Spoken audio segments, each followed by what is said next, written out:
Hello, and welcome back to Creepy Chronicles. Before we begin, feel free to leave a comment and tell me where you're listening from. I love reading every single one. If you enjoy Creepy Chronicles filled with spine-chilling horror, don't forget to like the video and subscribe to the channel. Turn on notifications so you never miss a new story. Now get comfortable. Dim the lights if you dare. Relax your mind. Let the outside world fade away. And let's begin. Story 1.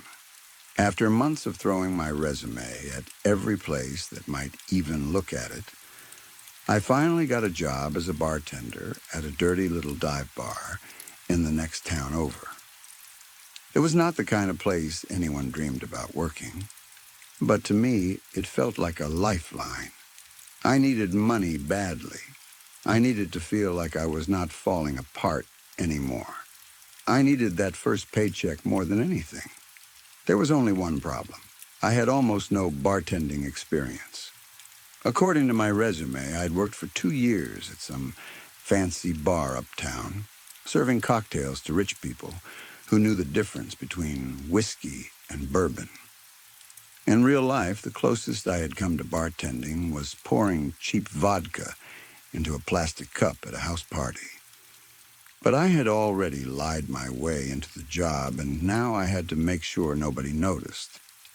I told myself I could learn fast. People learned hard things every day. How difficult could it really be to pour drinks, smile, and not drop anything? That was what I kept telling myself on the drive there, even though my hands were sweating so much that they kept slipping on the steering wheel. I was in my old Toyota Camry, the same car that had carried me through years of bad luck, worse decisions, and desperate job interviews. It rattled when I drove over bumps. The air conditioner only worked when it felt like it.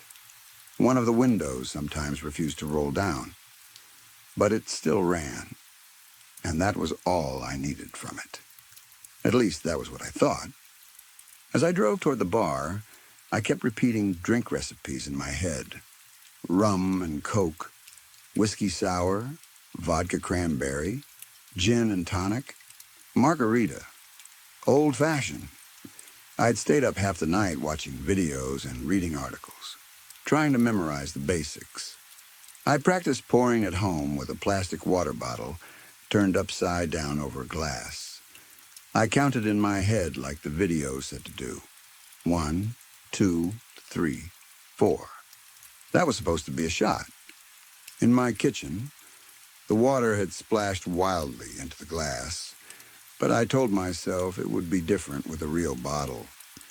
It had to be.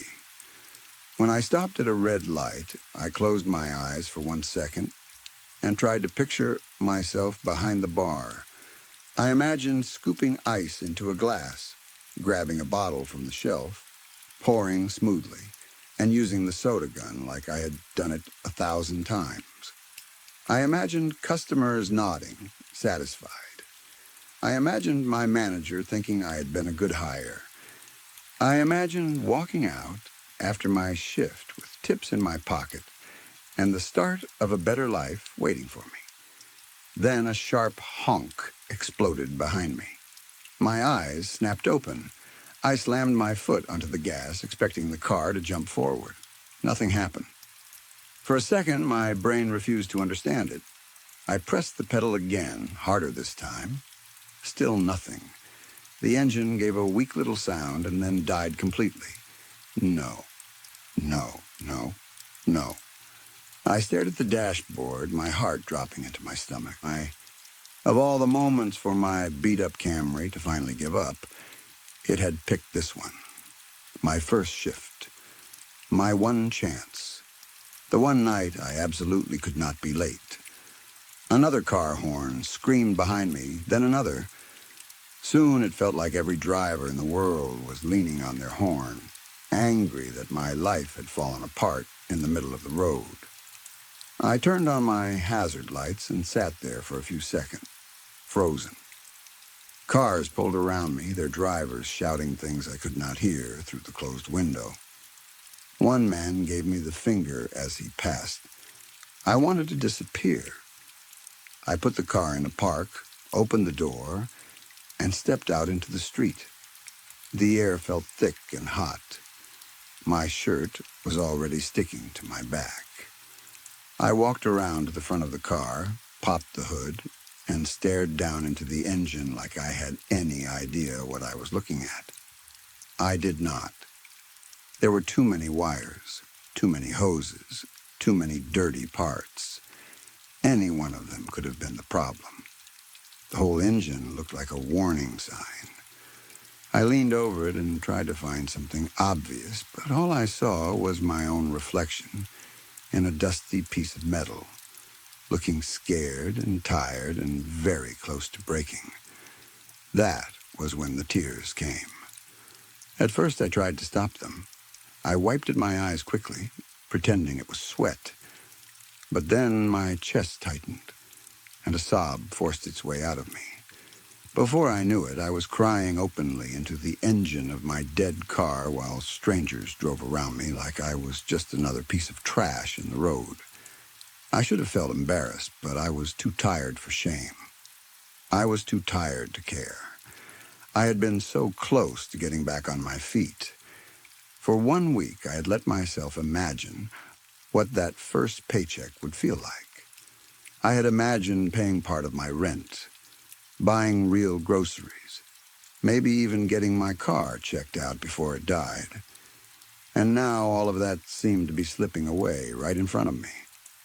I wiped my eyes with the back of my hand and looked around. That was when I noticed something strange. The traffic had almost completely stopped. A moment ago, cars had been rushing past me, honking, swerving, and roaring down the street.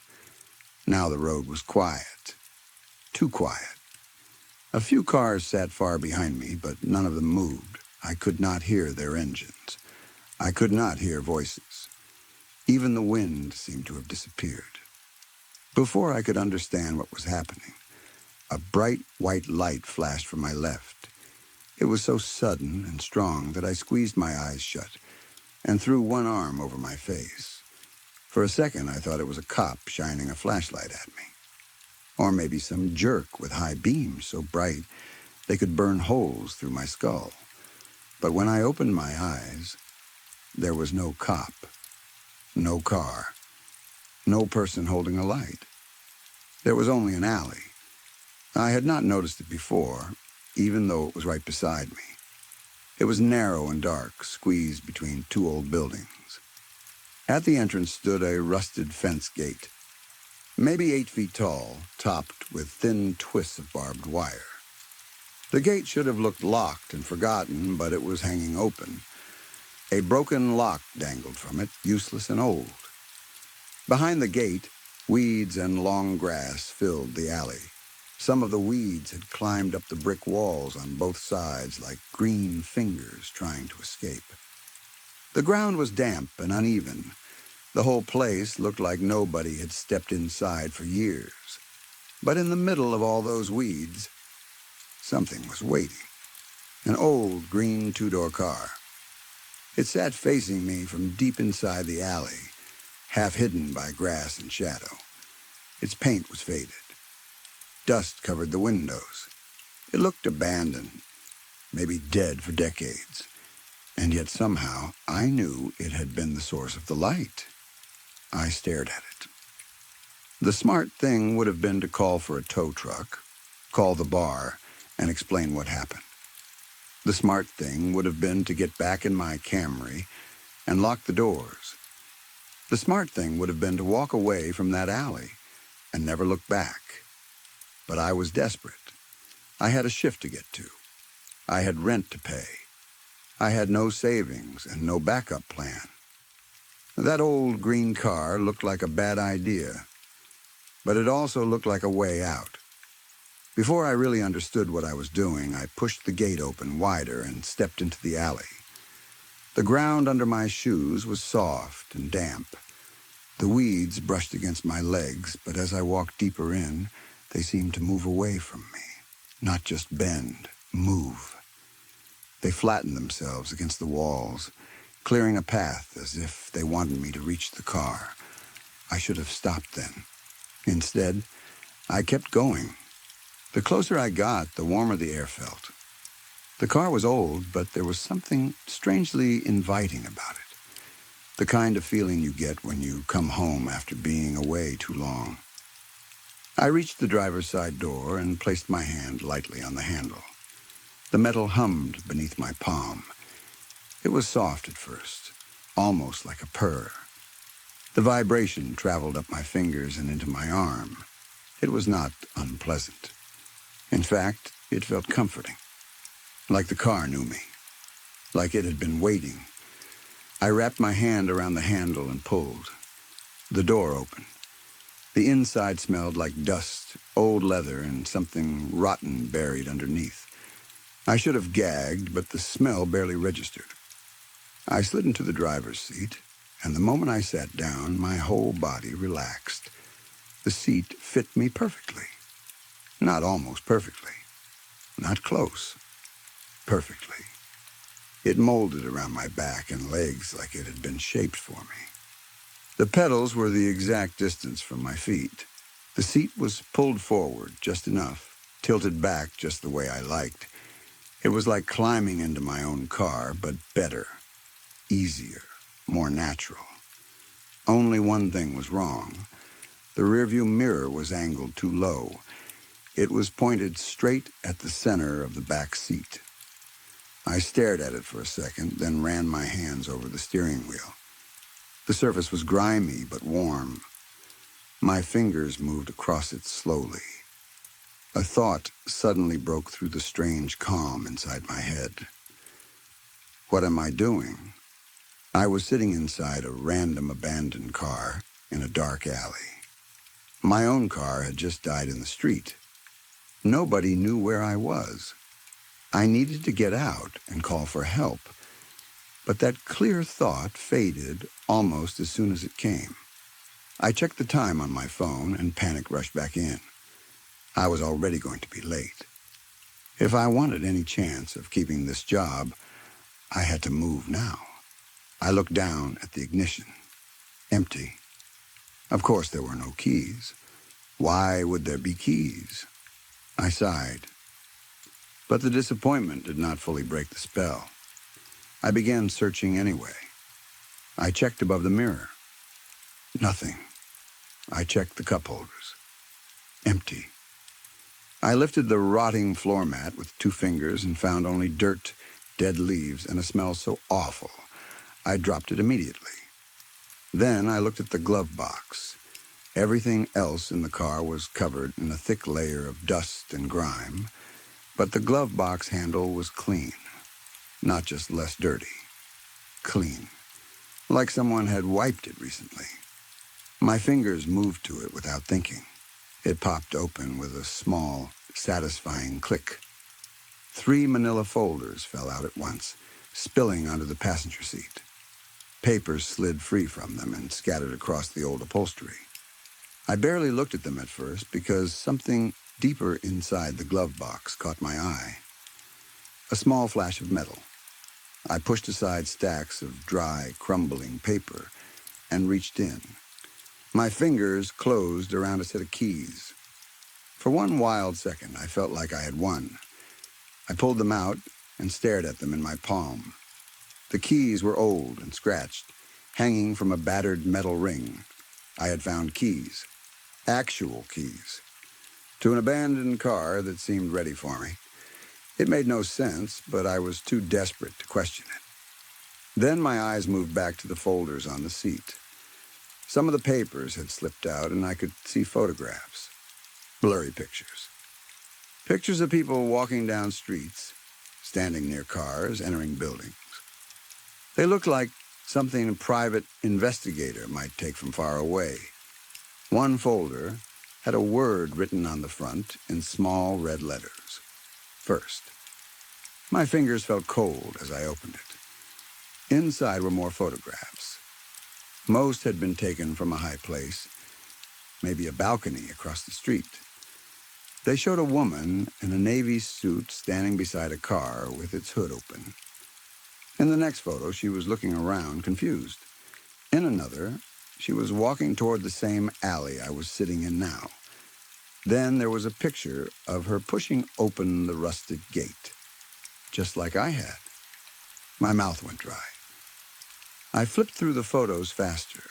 Several pictures seemed to be missing, leaving small gaps in the order. The next photo showed the woman sitting in this very car. She was holding the same manila folder in her hands. Her face was twisted with horror, her mouth open, as if she had just realized something terrible. At the end of the folder was a page of notes written in red ink. Sheila McDonnell, age 42, height 5'4", eye color brown. The subject was drawn to the anchor immediately. No suspicion of her car being tampered with. Subject found the files as intended. Immediate shocked response as intended. Sheila was an important subject, a landmark case study. This is the first time I have seen it fully manifested, taking a physical form. It is everything I dreamed of and more. I will keep feeding it, caring for it, and nurturing it until it is strong enough to leave the boundaries of the anchor. I think one more successful feeding should do it. Note to self, it likes the taste better when they are truly scared. I stared at the page until the words blurred. My fingers curled around the paper. My jaw hung open. Every part of me went cold. What was going to happen to me? The calm that had pulled me into the car vanished all at once. My breath came fast and shallow. I reached for the door handle with a weak, shaking hand. Then something hit the car from behind me, a deep, wet thud. I froze. The sound had come from the trunk. For a second, I did not move. I did not breathe. My eyes stayed fixed on the rearview mirror, still pointed at the center of the back seat. Then it happened again. Something slammed against the inside of the trunk, hard enough to make the car shake. I grabbed the door handle and pulled. It rattled uselessly in my hand.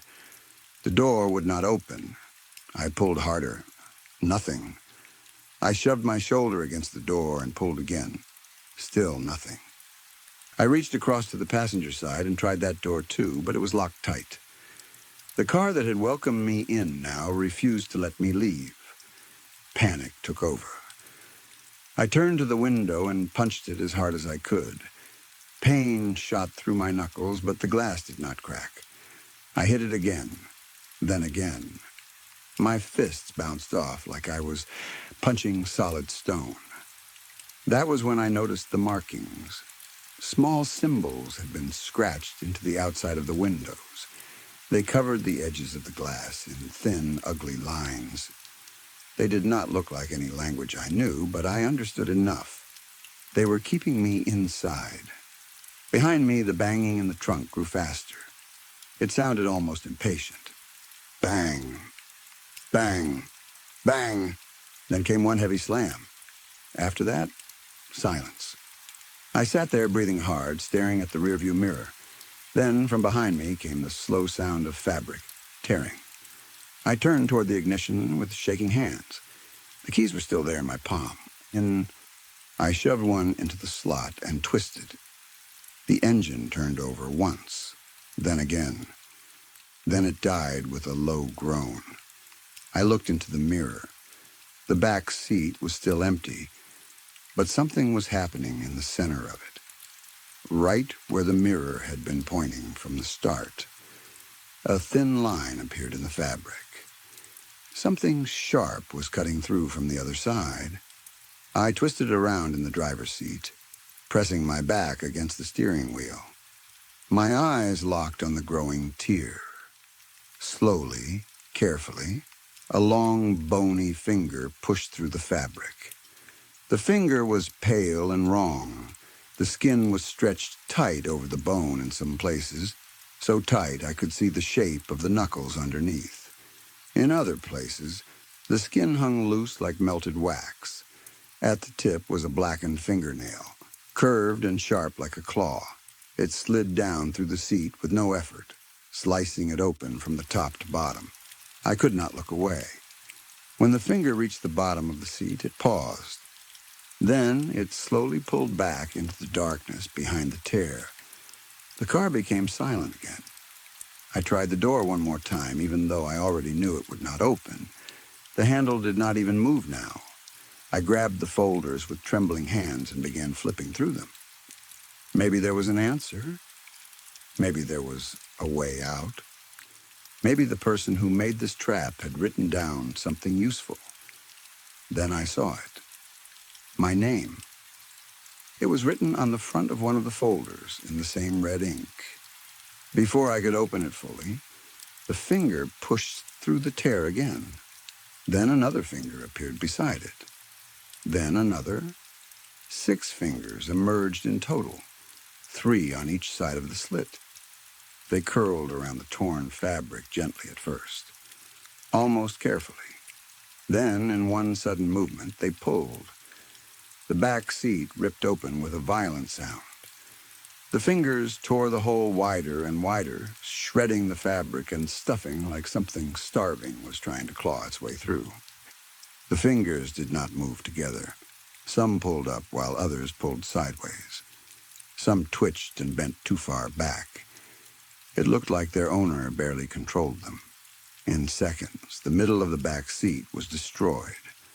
A jagged hole opened into the black space of the trunk. The 6 fingers froze around the edges of the hole. Then I heard dripping, slow, wet drops falling somewhere in the darkness. Drip, drip, drip. The sound reminded me of a hungry dog waiting for food, drooling because it could barely hold itself back. I stared into the black hole in the seat. At first I was so scared I could not think. Then something strange happened. My breathing slowed. My heartbeat became heavy and dull.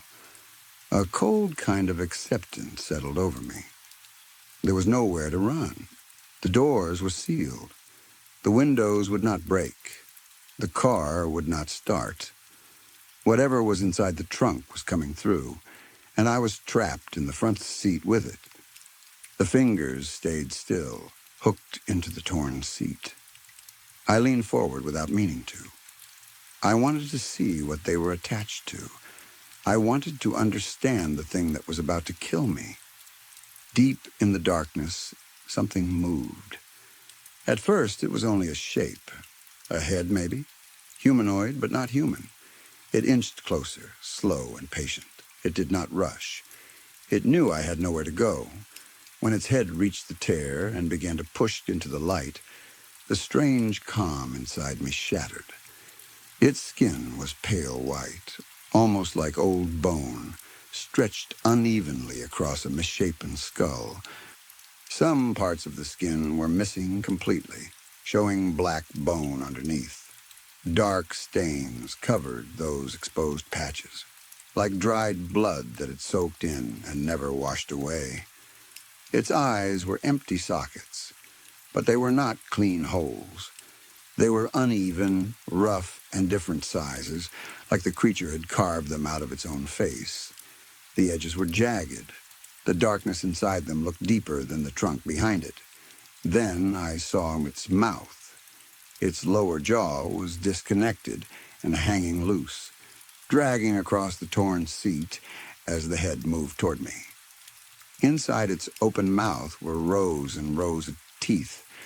They seemed to go back too far, almost all the way into the trunk. Every tooth was different. Some were sharp and filed to points. Some looked like normal human molars. Some were yellow and cracked. Others looked like they belonged to animals I had never seen. Its tongue slid out slowly, long, wet, forked at the end. It moved lazily from side to side, dropping thick globs of spit onto the seat. Drip, drip, drip. I could not die like this. The thought came suddenly, cutting through the fear. I would not die like this. The creature seemed to enjoy taking its time. It seemed to like watching me shake. It liked the taste better when they were truly scared. The words from the note flashed in my mind, and I understood. My fear was not just fear, it was part of the meal. The creature's head passed between the front seats. Behind it stretched a long, thin neck that twisted at impossible angles to hold up the heavy skull. Its mouth widened as it came closer. Spit dropped onto the seat, onto the floor, onto my shoulder. I forced my body to move. The keys were still in the ignition. In one desperate motion, I twisted back into the driver's seat and turned the key hard. The engine turned over once, twice, nothing. I tried again, once, twice, nothing. I did not look behind me. I could hear it breathing. I could hear its wet mouth opening wider. Something warm and foul dripped onto the top of my head. I turned the key again and held it there. For a second, the car only groaned. Then the engine roared to life. The whole car shook beneath me, throwing off years of dust, rust, and dirt. The sound was rough and angry, but it was alive. I looked up. The creature's mouth was above me, stretched so wide that it filled my vision. The tongue dropped down and wrapped around my throat. It squeezed. I gagged and grabbed at it, but it was slick and strong. My vision sparked at the edges. I could feel the creature pulling me upward, opening its jaws wider, as if it meant to swallow my head first. I looked through the windshield. The alley stretched in front of me, blocked by weeds, broken boards, and the rusted gate. I slammed my foot onto the gas. The car lurched forward a few feet, then stopped hard. Something under the tires caught on debris. The engine screamed. The creature's tongue tightened around my throat. Black spots swam in my vision. I threw the car into reverse and hit the gas again. The car shot backward wildly, bouncing over the uneven ground. A second later, it slammed into the brick wall at the back of the alley. My head snapped forward, and the creature's grip loosened just enough for me to drag in a thin breath. I jammed the gear shift back into drive. The car made a horrible grinding noise, so loud and sick that I thought it might fall apart around me. For a moment, the tires only spun in the mud. The engine howled. The creature hissed above me. Then the tires caught. The car shot forward. It hit the same debris that had stopped it before, but this time it bounced over it. The creature's tongue slipped more from my throat. I kept my foot down, aiming straight for the gate. We smashed through it. Metal screamed. Glass shook. The old gate burst open as the car broke free from the alley and jumped onto the sidewalk. At the same time, the creature let out a sound I will never forget. It was a gurgling, raspy scream, full of anger and pain and hunger. It tore through the car and through my skull. Then the pressure around my neck disappeared. I slammed the brakes. The car stopped on the sidewalk outside the alley. For a long moment, I did not move. My hands were locked around the steering wheel. My throat burned. My chest heaved. Slowly, I looked up. There was nothing above me. No mouth. No tongue. No pale skull. No dripping spit. Only the stained roof of the old green car. I did not make it to my shift. By the time I reached the bar, I was 3 hours late, covered in sweat, dirt, and something that smelled like rot. My neck had dark marks around it. My clothes were ruined. I tried to explain that my car had broken down, which was technically true, but the manager did not care. He was polite about it, at least. He said they needed someone reliable. He said maybe it was not a good fit. And just like that, I was jobless again. The cursed car was all I had left. My Camry was gone from the road when I went back for it later. Towed, probably. I did not have the money to get it back. I did not have money for rent, either. I had nowhere to go and no one to call, so I did the only thing I could do. I kept the green car. At first, I hated it. I hated sitting in it. I hated sleeping in it. I hated the way the rearview mirror always seemed to drift lower when I was not looking, pointing toward the back seat again. I hated the torn hole in the middle of the seat, even though nothing came through it after that night. I hated the smell, the humming, and the way the steering wheel felt warm under my hands. But after a while, I got used to it. That is the part I do not like admitting. The car began to feel safe, warm, alive. On cold nights, when winter air cut through my jacket and made my fingers ache, the inside of the car stayed comfortable. Not hot, just warm enough, like body heat, like being held. Driving it felt natural in a way I cannot explain. It did not feel like controlling a machine. It felt like moving a part of myself. I knew how wide it was without looking. I knew exactly how hard to press the brake. I knew when it needed gas, when it wanted to turn, when it wanted to keep going. Sometimes when I slept in the front seat, I thought I could hear it breathing. Eventually, curiosity got stronger than fear. I went back into the glove compartment. I had stopped at a scenic overlook on a lonely highway. There were no other cars there, just a long drop beyond the guardrail and miles of dark trees below. The sky was gray. The wind pushed against the car in soft waves. I opened the glove box and searched deeper than I had before. At first, I found only old papers and dust. Then my fingers brushed against something taped to the top. I pulled it loose. It was a leather-bound journal, thick and overstuffed with loose notes, folded pages, diagrams, and drawings. The cover was cracked with age, but the leather felt strangely fresh. I opened it. Some pages showed people going about normal lives, a man leaving a grocery store, a woman walking her dog, a teenager sitting at a bus stop.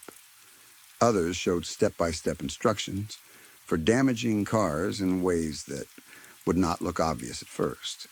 Cut this wire. Loosen this part. Drain this fluid. Make the subject believe the breakdown is natural.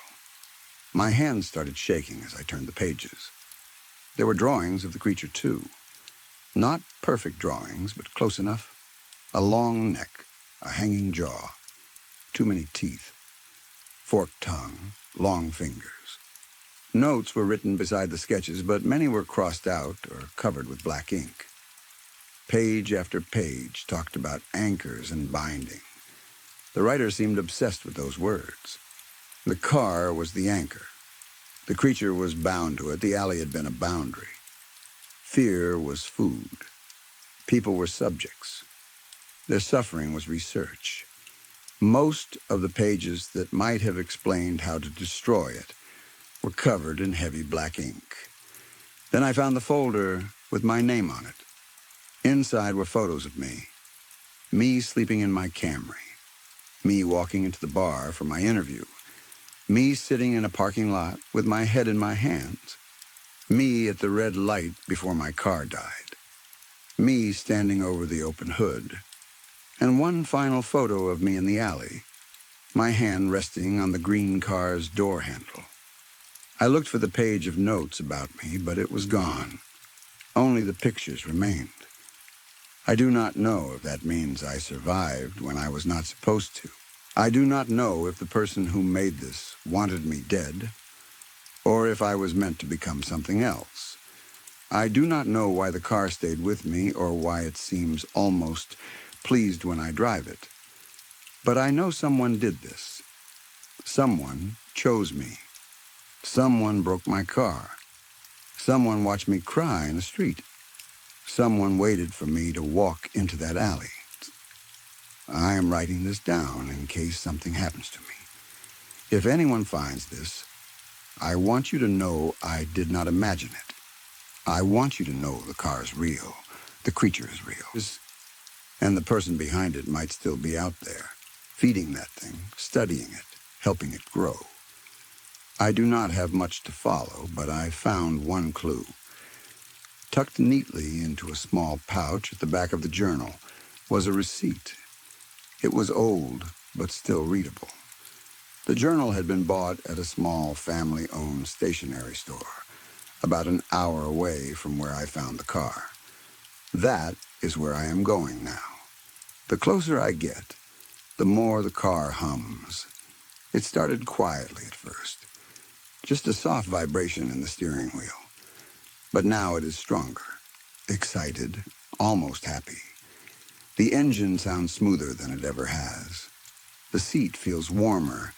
Even the torn hole in the back seat seems darker than before, like something is listening from the other side. Maybe I will find the person who did this. Maybe I will find answers. Maybe I will find a way to free myself from this car before it finishes whatever it started. Or maybe I am just driving myself straight into another trap. If I do not make it back, remember this. Be careful of places that seem to pull you in. Empty alleys, forgotten stores, old cars, quiet roads, places that feel like they belong to another time, another world, another space entirely. If something feels too perfect when you are desperate, step away from it. Do not touch it. Do not open the door. And if you ever see the thing I saw that night, be brave. It likes fear. The more frightened you are, the better you taste. Story 2. A slightly damp cork clipboard rested in my left hand, with a sheet of paper clipped tightly under the metal hinge. It looked like some kind of checklist. I could not remember if I had written it myself or if someone had handed it to me, but it was there, and I was holding it like it mattered. In my right hand, I had a steaming cup. Coffee, maybe. Tea, maybe. It did not really matter. Whatever it was hot enough to warm my fingers through the thin paper cup, and for a moment that small warmth felt like the only kind thing in the whole place. Rain tapped softly against the corrugated metal roof above me. The sound was steady and gentle at first, then heavier, like thousands of small fingers drumming impatiently overhead.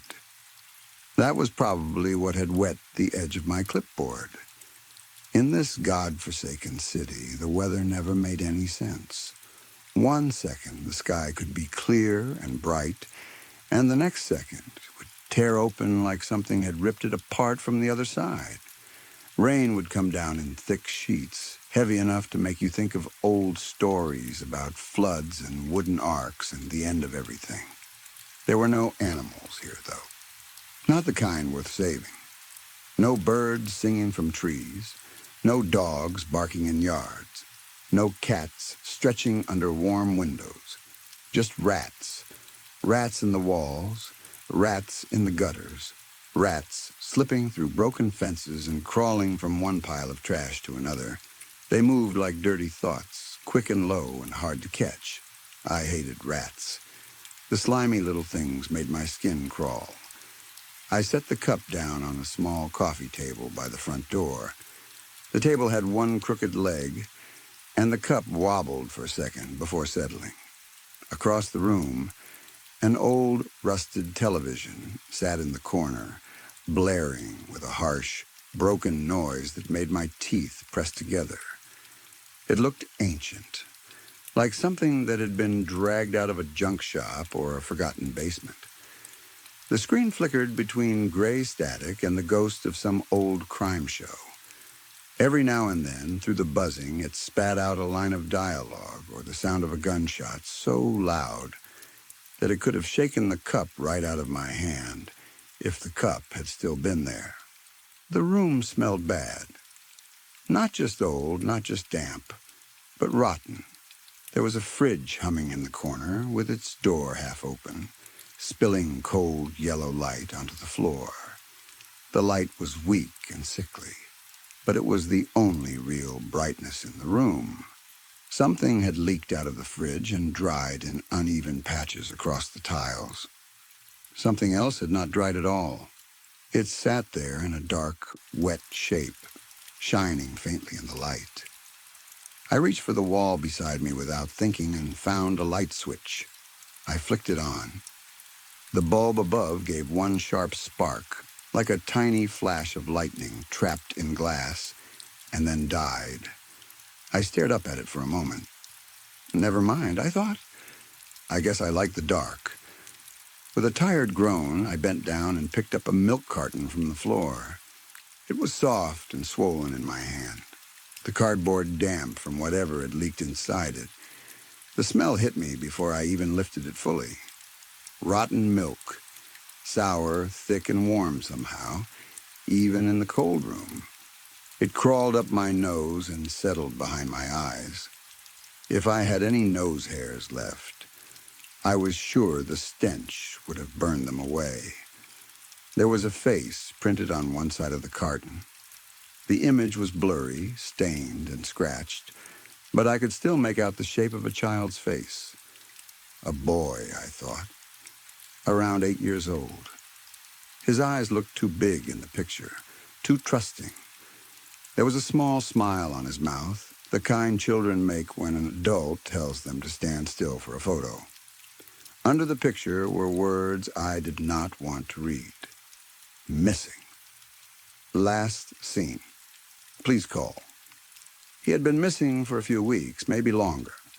I could not remember the exact date. I could not even remember where I had seen his face before. But the sight of him tightened something in my throat. Before I could stop myself, my thumb slid over the picture, covering his face. Poor kid. I had never understood why they put missing children on milk cartons. It made no sense to me. Who really looked at their milk carton at 6 a.m. while making porridge or cereal? Who stopped, half awake, spoon in hand, and studied the face of a child they would probably never find? Maybe people did. Maybe people cared more than I thought. But in this city, everyone went missing eventually. Some disappeared into debt. Some into drugs. Some into bad streets and worse rooms. Some just vanished behind doors like this one and were never mentioned again. I pushed the thought away and set the milk carton upright on the kitchen counter. The counter was sticky with old grease and grime, and the carton made a sick little suction sound when it settled into place. Right beside it, in the sink, there was a small yellow pile of chunky vomit. Lovely. Something creaked in the next room. My head snapped toward the open doorway beside the television. For a moment, I did not move. I only listened. The television kept screaming in the corner. Rain kept tapping overhead. The fridge kept humming its tired, uneven hum. Beneath all of that, I thought I heard something shift again. A board groaning under weight. A whisper, a movement. A slow scrape. No one was supposed to be here. At least I did not think anyone was supposed to be here. I moved toward the doorway, keeping low without really knowing why. Like a lamb trying to hide from the butcher, I crossed the room as quietly as I could, but the old floorboards betrayed every step. They creaked and moaned under me, each one louder than the last. Thank God the television was still blasting. Its ugly noise covered most of my clumsy movement. When I reached the television, I paused. The sound was so loud that I could not hear anything else anymore. My calloused hand reached out and found the volume knob. It was cold and slightly loose under my fingers. I turned it down until the noise vanished. At last, there was silence. The house seemed to fall asleep around me. I stood still and listened. Nothing. No footsteps. No breathing. No whispering. No scrape of wood or cloth. Only silence. But then the silence became too deep. Too complete. It pressed against my ears until I could hear my own blood moving inside my head. The quiet did not feel peaceful. It felt hungry. I turned the television back up. The static and shouting filled the room again, and somehow that made it easier to breathe. I pressed my shoulder against the wall beside the doorway. The wallpaper there had once been yellow, I think, but years of smoke had stained it brown. It was peeling in long strips, curling away from the plaster like dead skin.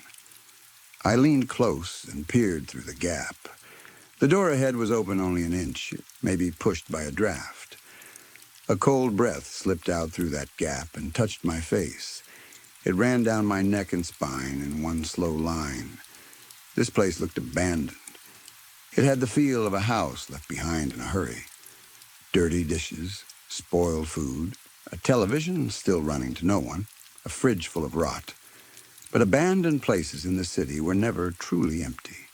They held things, memories, smells, shadows, sometimes people, sometimes worse. I pushed the door open. A smell rolled out immediately, thick and heavy. It was worse than the rotten milk, worse than the fridge.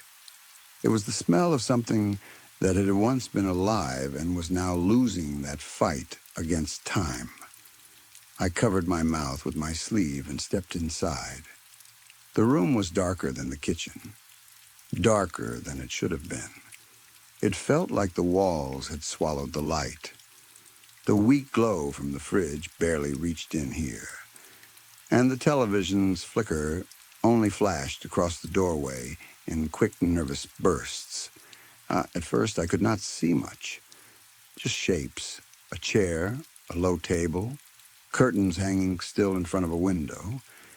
Then something near the center of the room caught the faint light. It glinted. A shoe. No, not one shoe, two shoes. They were hanging in the air. For a second, my mind refused to understand what I was seeing.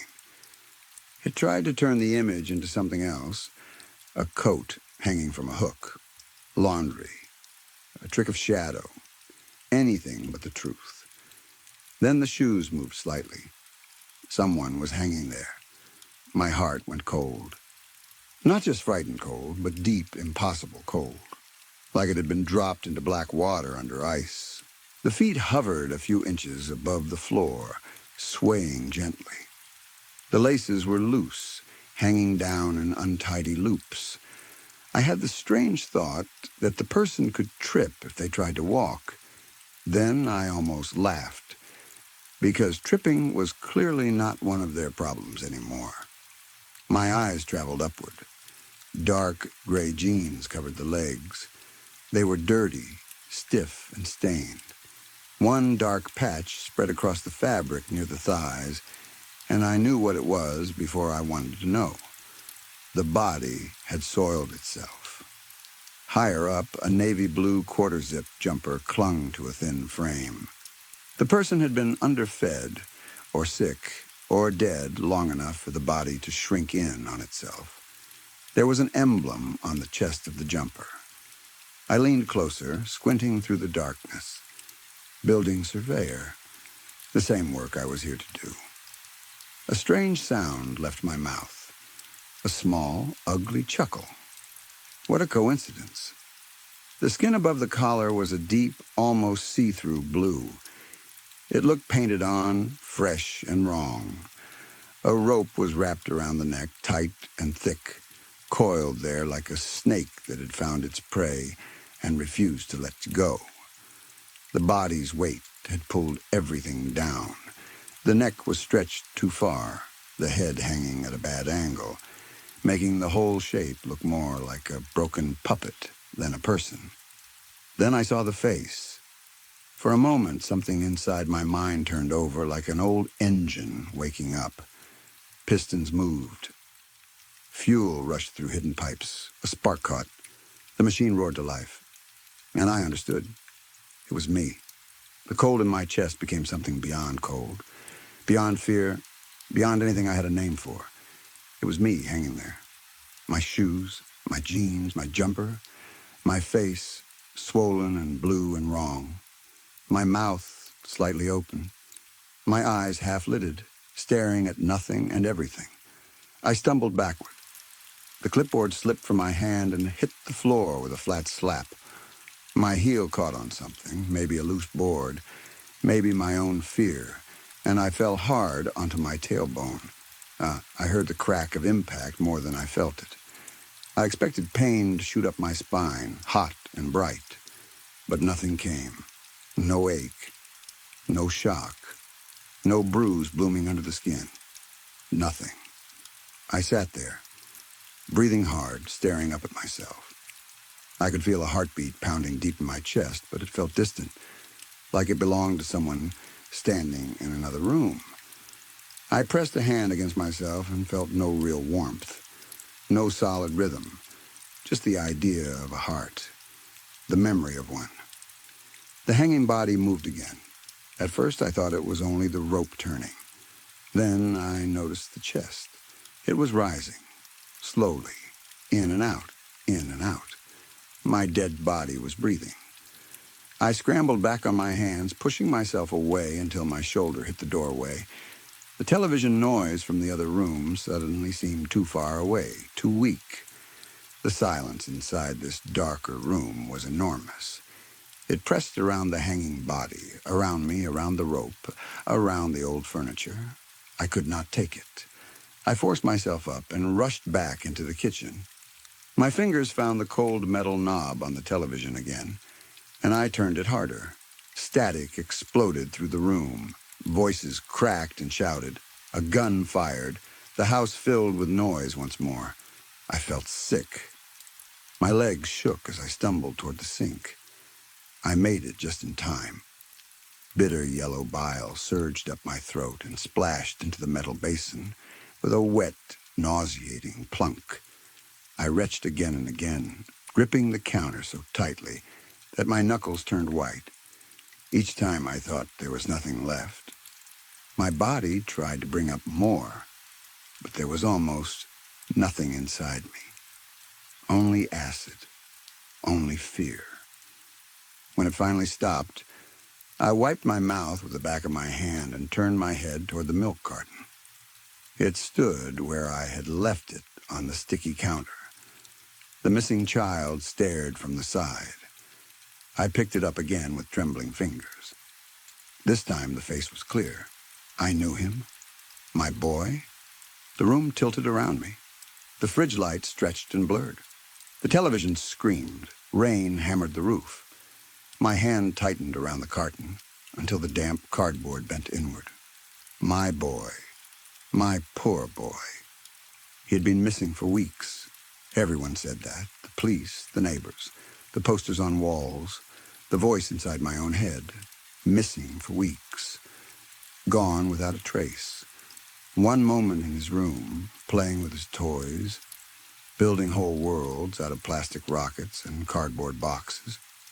And the next moment, gone. But I knew now. I knew in the way a nightmare teaches you things you do not want to know. He was gone. My poor boy was gone. I turned back toward the sink. Sure, I would vomit again, but nothing came. My stomach twisted and clenched, but it was empty. The milk carton slipped from my hand and fell into the mess beside the fridge. It landed among old food, gray water, and pieces of trash. The boy's face turned toward the floor. I stood there with both hands gripping the filthy counter. Black, greasy hair hung in front of my eyes. I brushed it away with shaking fingers. When I looked up again, I saw another door. It was on the far side of the kitchen, just past a broken chair and a pile of damp newspapers. I did not understand how I had missed it before. It was not hidden. It was not small. It had been there the whole time, and yet my eyes had slid past it, like the house did not want me to see. The door was painted white, though most of the paint had yellowed with age. There were old stickers on it. Stars. Rockets. A little planet with a smiling face. Blue marker letters were written across the wood in a child's uneven hand. Be quiet. Astronaut On mission. The words hit me harder than the smell, harder than the sight of the body, harder than the missing poster on the milk carton. His room. I moved toward it. My legs did not feel like legs. They felt like pieces of wood someone had tied to me. I leaned on the furniture as I crossed the room, using anything I could grab to hold myself up. The chair shifted under my hand. The table groaned. A cabinet door swung open and knocked against my knee, though I did not feel it. When I reached the door, I threw one hand out to catch myself against the wall. My hand went straight through the drywall. For one impossible second, my arm disappeared up to the wrist. Then I lost balance, and my jaw struck the solid plaster beside it. Again, there was no pain. I pulled back slowly and stared at my hand. It looked normal. It should not have looked normal. Behind me, the television kept shouting. In front of me, the child's door waited. I did not touch the handle. I did not need to. The door swung open on its own, slow and silent at first, then wider, as if a gust of wind had slipped past me and finished the job. The room beyond burst into sound, chirps, whines, scratching, skittering, tiny claws on wood, tiny teeth on plastic, tiny bodies moving over each other in the dark. The smell came next. I took one step forward and saw them. Rats. The room was full of rats. I hated rats. God, I hated rats. They were everywhere. Floor to ceiling, wall to wall, a living carpet of gray and brown bodies. They crawled across the space-themed bed, over the blanket printed with rockets and planets. They climbed the starry blue walls, squeezing between posters of astronauts and moons. They skittered over the moon-shaped rug on the floor. They pushed through piles of toys, knocking over plastic spaceships, and chewing at the corners of picture books. Their tails dragged through dust. Their whiskers twitched. Their black eyes shone in the dim light like drops of oil. Some of them were fat. Some were thin. Some had patches of missing fur. Some were wet. Some carried little pieces of something in their mouths that I refused to look at closely. They moved as one thing, a single crawling mass, rippling and shifting with hunger. The sound of them filled my skull. I saw the small bed again, the blue blanket, the little pillow, the toy rocket on the floor. I thought of my boy inside that room. I thought of him small and scared. I thought of the door closed. I thought of the sign, "Be quiet." Astronaut on mission. A sound came out of me that was not a word. A few rats near the doorway lifted their heads. Then more. Then more. Their bodies turned toward me like the room itself had noticed I was there. I slammed the door shut. The wood shook as rats struck the other side. Their claws scraped at the bottom. Their squeaks rose into shrill little cries, almost like begging. The door rattled in its frame. Something thumped against it from low down. Then again, and again. I backed away, shaking my head. No. No. I could not stay in that house. I could not look at the body in the other room. I could not look at the milk carton. I could not listen to those rats trying to get out. I turned and ran. My feet slipped on the dirty floor.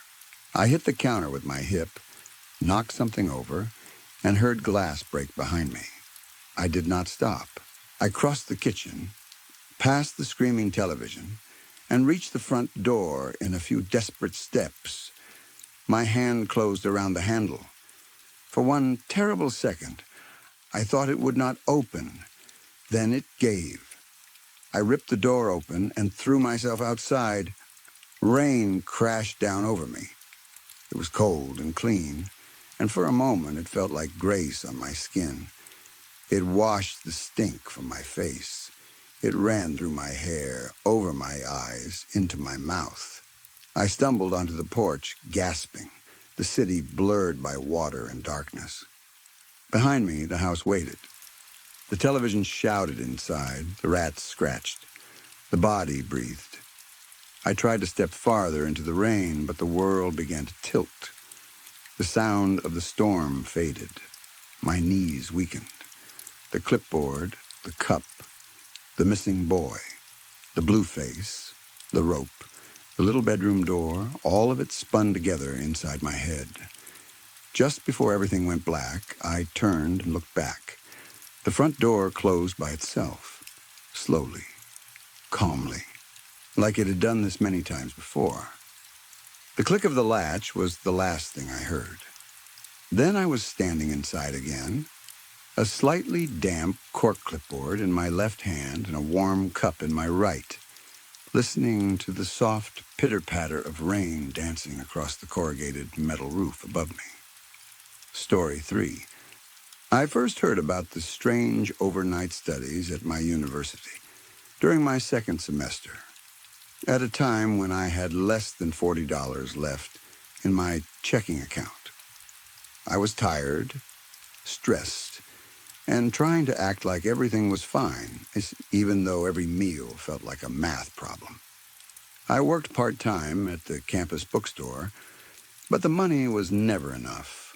Rent, food, books, small fees, laundry, bus fare, and all the little things nobody warns you about kept eating away at what little I had. I had been thinking about asking my dad for help, but I hated doing that. He had enough problems of his own, and I wanted to believe I could handle college without calling home every time I was short on money. That was probably why the flyer caught my attention so fast.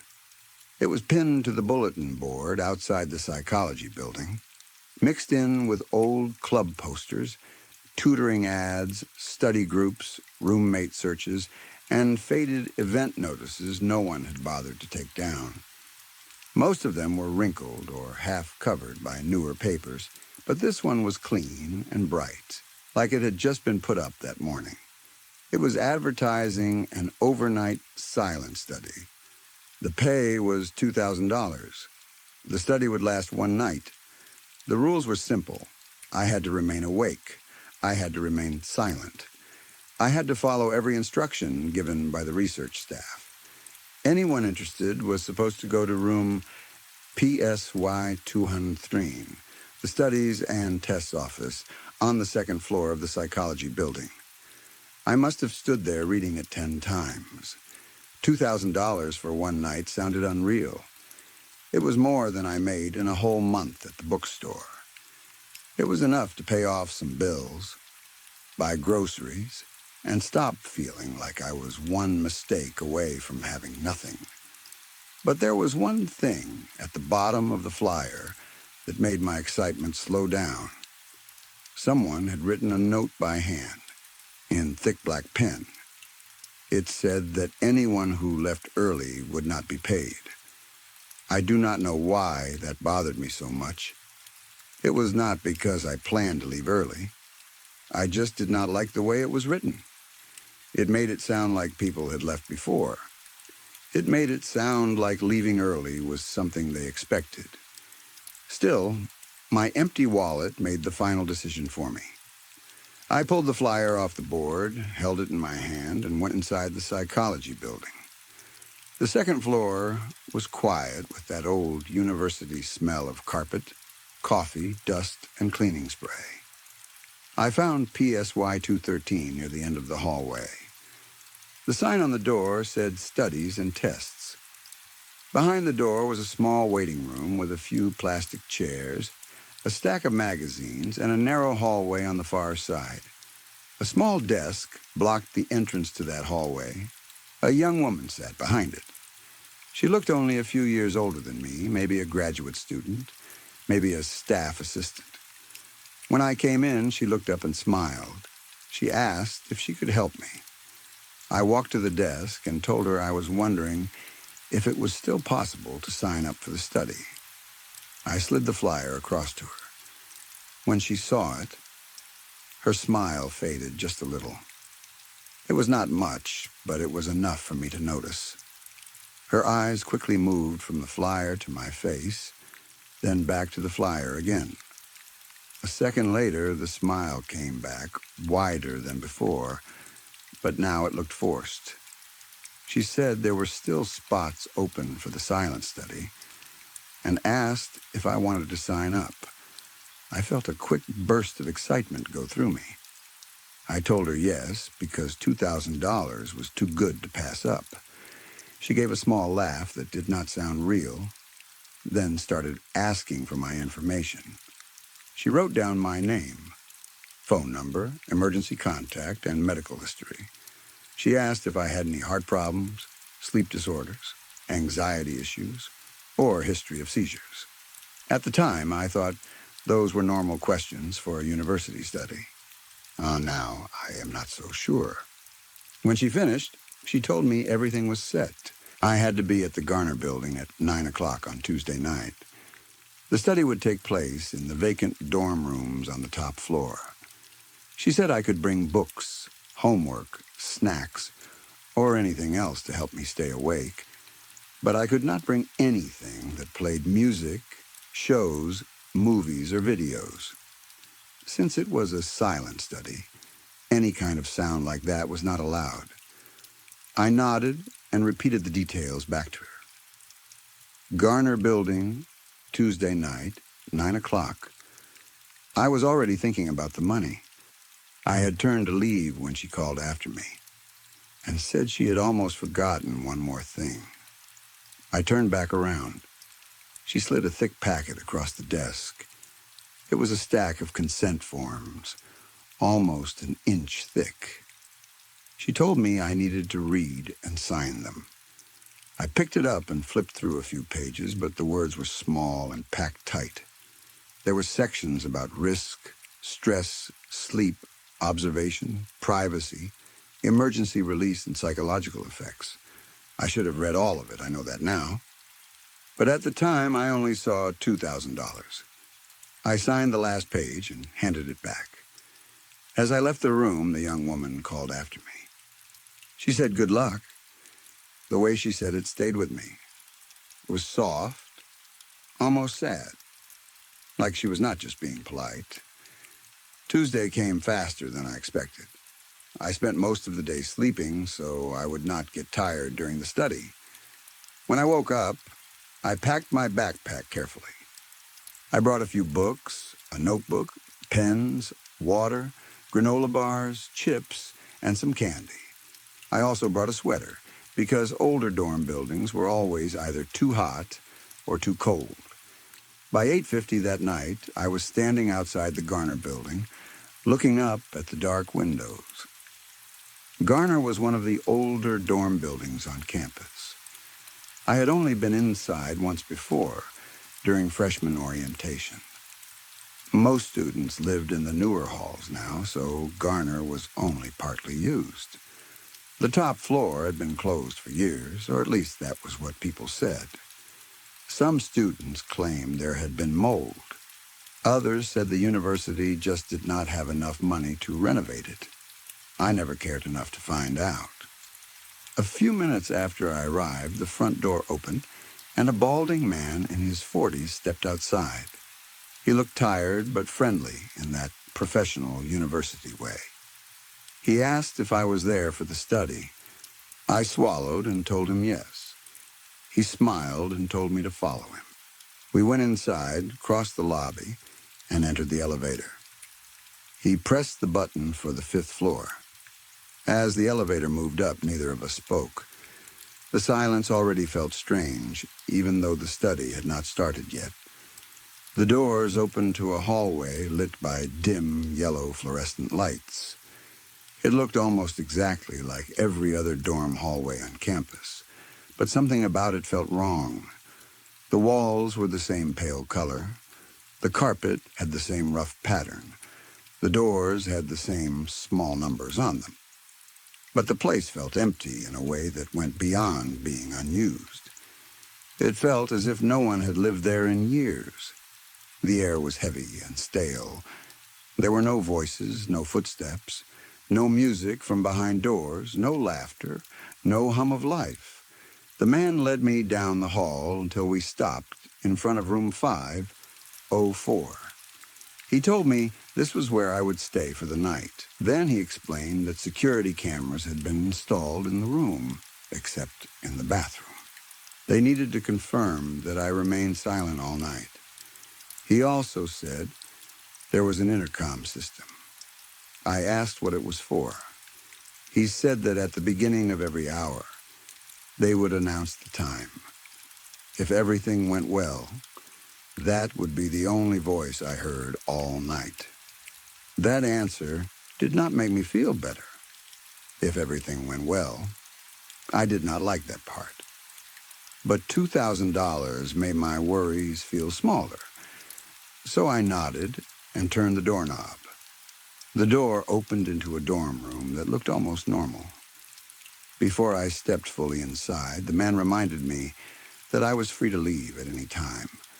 But if I left early, I would not be paid. Then he reached in, pulled the door shut behind me, and I heard the quiet click of the lock. That was when I understood the study had started. I turned and looked around the room. It was not very different from my own dorm. A single overhead light lit the space, along with a small lamp on the desk in the corner. The floor had old carpet. A lofted bed took up one wall, and beneath it were a small reading chair and a mini fridge. Across from the bed was a full-size wardrobe. On one wall was a poster of a cat hanging from a branch, with the words "Hang in there" printed under it. The outside wall had a large window facing the courtyard. Unlike my dorm, this room had a short hallway branching off near the entrance.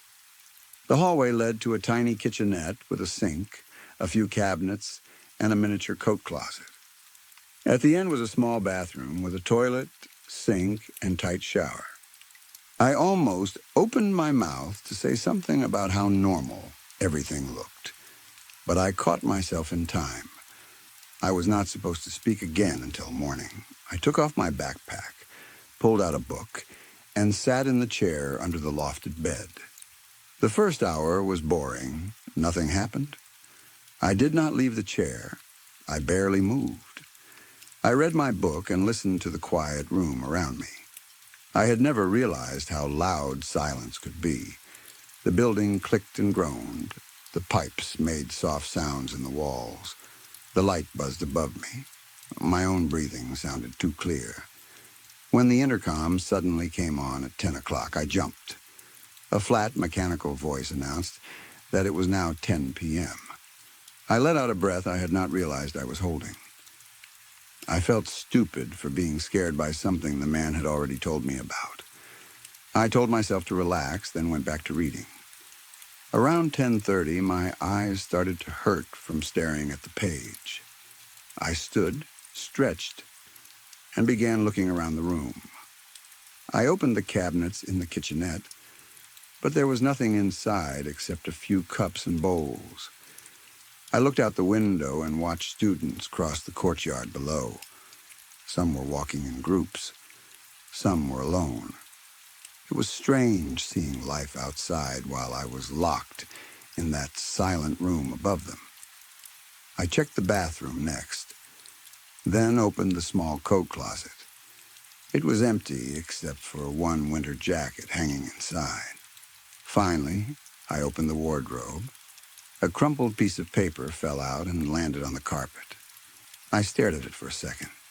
Then I picked it up. There was writing on it. The handwriting was rushed, uneven, and pressed hard into the paper, like whoever wrote it had been scared or angry. It said that if I found the note, I needed to read it before midnight. It said the researchers would not tell me everything. It warned me to stay silent, and not just in the sense of not talking. It said I had to stay completely silent because the researchers were studying what happened when nobody spoke, and I should not interfere with the observation.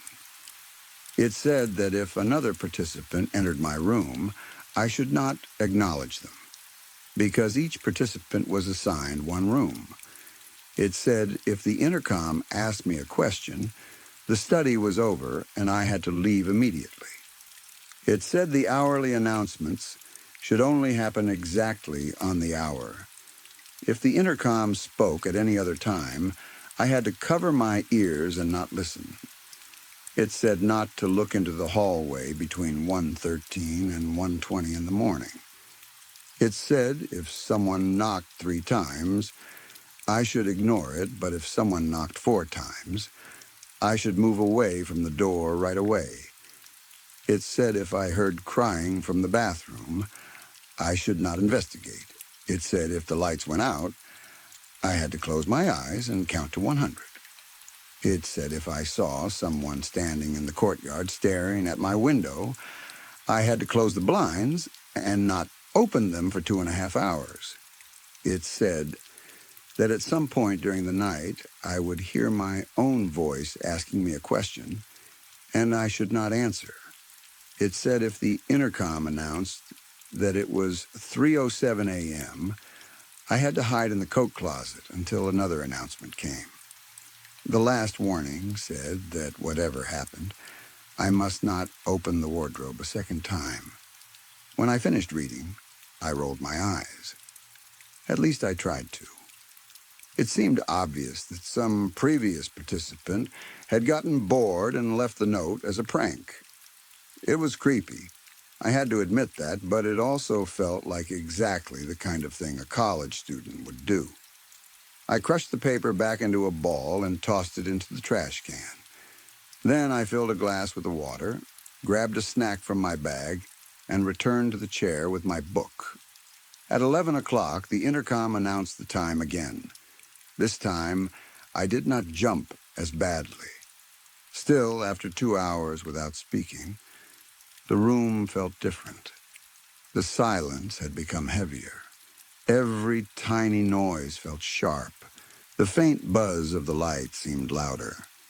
The old building made cracking sounds that felt too close.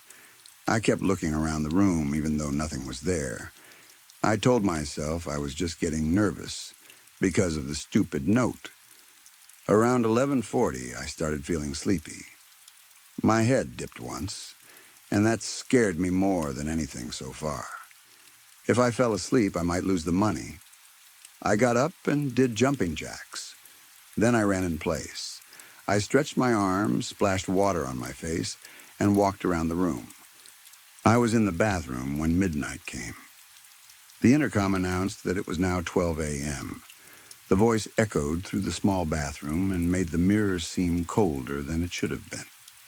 I finished and went back to my chair. I had just settled into my book again when the intercom came on 20 minutes later. The voice said that participant 3 was reading a book. I lowered the book slowly. My whole body went still. The man had said the intercom would only announce the time. He had said it would happen at the beginning of every hour. It was 12:20. I looked toward the little camera in the corner of the room. Its black lens stared down at me. Was I participant 3? Were they just testing my reaction? Was this part of the study? I sat frozen for several minutes waiting for another announcement. Nothing came. But I noticed a low hum in the room, something I had not heard before. It was faint at first, almost like a machine somewhere behind the wall. After 10 minutes, I convinced myself I was overthinking it. I stood up and reached into my bag for another snack. The intercom came on again and said that participant 3 was eating. I froze with the food halfway to my mouth. My heart began to beat harder. I looked at the camera again. This was not funny anymore. If the study was about silence, why were they announcing everything I did? Why tell me they would only announce the time if that was not true? The hum grew louder as I returned to the chair. I could feel it in the floor now, a low vibration under my feet. At 12:39, the intercom spoke again.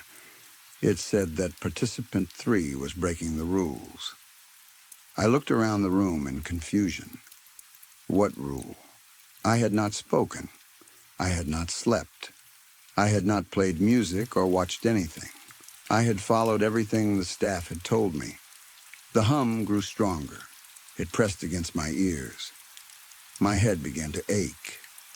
5 minutes later, at 12:44, the voice came back. It said participant 3 was going to die. Panic shot through me. The hum became painfully loud, like it was drilling into my skull. It felt as if my brain was swelling. Then I remembered the note I had thrown away, the warning about the intercom speaking at any time that was not on the hour. Cover your ears and do not listen. I pressed both hands hard over my ears. Even through my palms, I could feel the vibration. It ran through my fingers and into my jaw. For a few seconds, I thought I might pass out. Then, just as suddenly, it stopped. I lowered my hand slowly. The room was silent again. The hum was gone completely, as if it had never existed. Sweat covered my forehead. I went straight to the trash can, pulled out the crumpled paper, and smoothed it open with shaking hands. I read the warnings again, slower this time. The note no longer felt like a prank. Every line felt like something someone had written to survive. Then I heard keys. The sound came from the door. Someone was fumbling with the lock from the outside. I turned just as the door swung open. A man about my age stood in the doorway. He had messy blonde hair, shorts, sandals, and a sweatshirt with the university logo on it. A bag rested by his feet. He looked completely normal, like any student who had walked into the wrong room. He smiled and said we must be roommates. He introduced himself as Chris and asked my name. I was too confused to answer. For a second, I almost forgot the rules. He kept talking. He asked my major. He said his was business. He asked if I was as excited as he was to be there. The words were casual, friendly, normal. But something was wrong. Nobody else was supposed to be in my room. I looked down at the paper in my hand. The warning was there. If another participant entered my room, I was not supposed to acknowledge them. Each participant had one room. Cold spread through my chest. The man noticed the paper and asked what I had. I lowered my eyes to the floor and did not respond. The room went quiet. Then I heard him step closer. His sandals made almost no sound on the carpet. He stopped so near me that I could feel him standing there. He asked if it was orientation information. Then he said I should give it to him. I pulled the paper away without thinking. The friendly smile vanished. He screamed at me to give it to him. My hand shook as I folded the paper and shoved it into my pocket.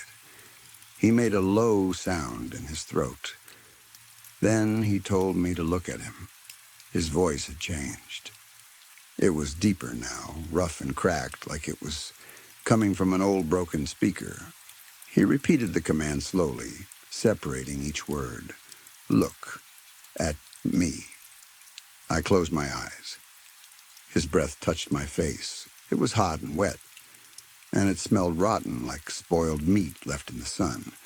He stood inches away from me. I could feel his presence in front of me, waiting. I wanted to step back, but I was afraid that moving would count as acknowledging him. So I stood there with my eyes shut, my heart pounding so hard it hurt. It felt like hours passed. Then the air changed. The rotten smell faded. I opened my eyes. He was gone. The door was shut and locked again. The clock said 12:57. I wanted to leave. I wanted to scream. I wanted to pound on the door until someone came and let me out. But after what I had just seen, I was not sure leaving was even possible. The door had opened for something that was not supposed to be there. The staff had lied to me. or they knew exactly what would happen and had chosen not to warn me. Either way, I no longer trusted anyone except the person who wrote the note. I took a few minutes to calm myself, then pulled the rules from my pocket and read them again. The next one I needed to worry about said, not to look into the hallway between 1:13 and 1:20 in the morning. It was 1:05. I stared toward the short hallway that led to the kitchenette, closet, and bathroom. It looked harmless. The same dim light reached into it. The sink was quiet. The bathroom door was partly open. I could not imagine what could happen there in 8 minutes, but I knew I was not going to watch. The chair faced the door, and from that position I could see part of the hallway. So I turned the chair around to face the window instead.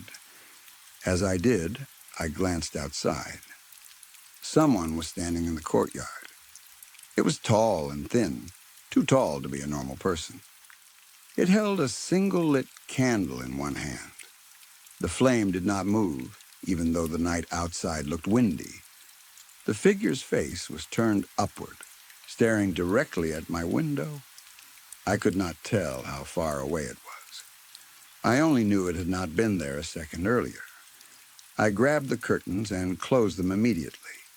Then I set a timer on my watch for 2.5 hours, just like the note said. The second the curtains shut, the room became colder. The hairs on the back of my neck lifted. From the hallway behind me, I heard dishes moving. I did not turn around. The time was close to 1:13.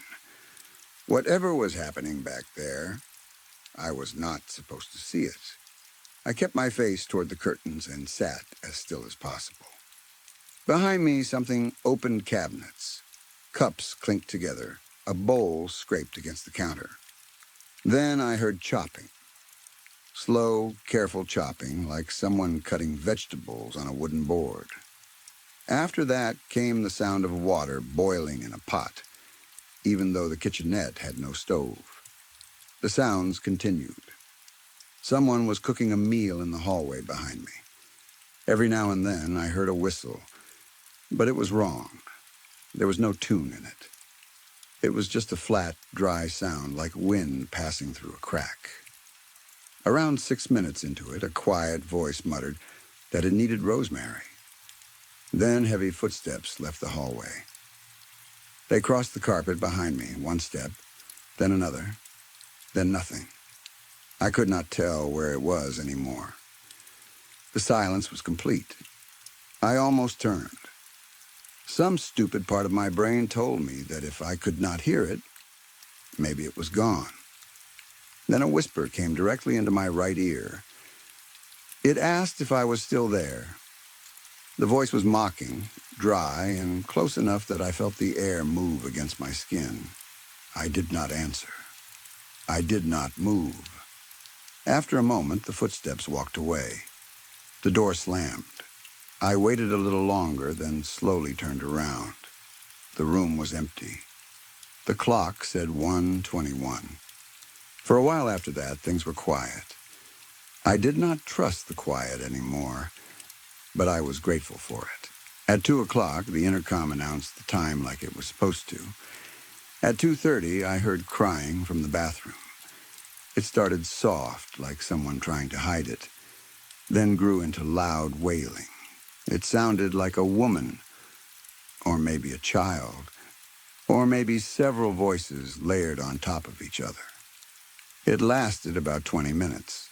I knew the rule. If I heard crying from the bathroom, I was not supposed to investigate. I stayed in the chair and stared at the floor. The crying rose and fell. Sometimes it sounded like grief. Sometimes it sounded like pain. Sometimes it sounded like something pretending to cry because it thought that was what would make me open the door. When it finally stopped, I waited. I know I should not have checked, but fear does strange things to your mind. I told myself the rule only said not to investigate while I heard crying. The sound was gone now. I crept to the bathroom and cracked the door open. It was empty. After that, I decided not to push my luck again. Sometime after 3:20, exhaustion started winning. I'd been scared for hours, and my body was burning through whatever energy I had left. My eyelids felt heavy. The silence made it worse. I sat in the chair, blinking slowly, trying not to drift off. Then the lights went out. The darkness was complete. Adrenaline rushed through me so hard it made my hands shake. From the bathroom, I heard a clicking sound. It reminded me of a dog walking across a hardwood floor with long nails, except the dorm room had carpet, and the bathroom floor was tile. The clicking moved closer. Click, click, click. It came out of the bathroom into the little hallway, then into the room. I remembered the rule. If the lights went out, close your eyes and count to 100. I squeezed my eyes shut and began counting in my head. 1, 2, 3, 4, 5. The clicking came closer. 10, 11, 12, 13. It stopped right in front of me. 20, 21, 22, 23. I heard bones creak, slow and dry, like something bending down after being stiff for a very long time. Then a cold, bony hand touched the side of my face. It did not grab me. It gently stroked my cheek, almost tenderly, which somehow made it worse. 30, 31, 32, 33. A raspy voice spoke in front of me. It sounded like it was vibrating through dead vocal cords. It told me to open my eyes. I kept counting. 45, 46, 47, 48. My throat went dry. My chest hurt from holding my breath. The hand moved away. For a moment, I thought it was over. Then something damp and rough dragged across the side of my face. It was a tongue. 67, 68, 69, 70. I nearly gagged, but I did not open my eyes. I kept counting until I reached 100. The light snapped back on so suddenly that I saw the brightness through my eyelids. I opened my eyes. The room was empty. Everything looked exactly the same as before. The chair, the bed, the desk, the cat poster, the wardrobe, the closed curtains. Nothing had moved, but my cheek was still wet. For the next 2 hours, I hid in the bathroom. I thought, foolishly maybe, that because the bathroom rule had already happened, it might be the safest place left. I sat on the toilet lid with my knees pulled close and waited for time to move faster. Every few minutes, I looked at my watch. The hands barely seemed to move. I had never wanted morning so badly in my life. Near 5:15, I heard a quiet voice behind me. It said I had been quiet for a long time. It was my voice, not a thought, not a memory, not something in my head. It was in the room with me. It came from behind me, clear and exact, like I was listening to a recording of myself. The sound of it made my stomach twist. I clamped my mouth shut and stared at the bathroom door. Then my voice asked why I had stopped talking to my mom before she died. My whole body went cold. I had never told anyone at school about that. My mom died before I came to college. Before she got sick, we had fought a lot. Stupid fights, angry fights, the kind you think you can fix later because you believe later will always be there. Near the end, I had stopped calling as much because I could not handle hearing how weak she sounded. I told myself I was busy. I told myself I was protecting my own mind. But the truth was uglier than that. I was scared, and I let that fear become silence. The voice asked again, why did I stop talking to Mom before she died? I clenched my teeth so hard my jaw hurt. I wanted to answer. I wanted to defend myself. I wanted to say I did not know, that I was sorry. that I had been young, that I would give anything to hear her voice again. But the note had warned me. At some point, I would hear my own voice. It would ask me a question. I must not answer, so I stayed silent. It asked again and again. From 5:15 until sunrise, my own voice asked the same question over and over. Sometimes it sounded calm. Sometimes it sounded angry. Sometimes it sounded like it was about to cry. It came from behind me, beside me, inside the shower, under the sink, right next to my ear. I covered my mouth with both hands because I no longer trusted myself. I was close to breaking.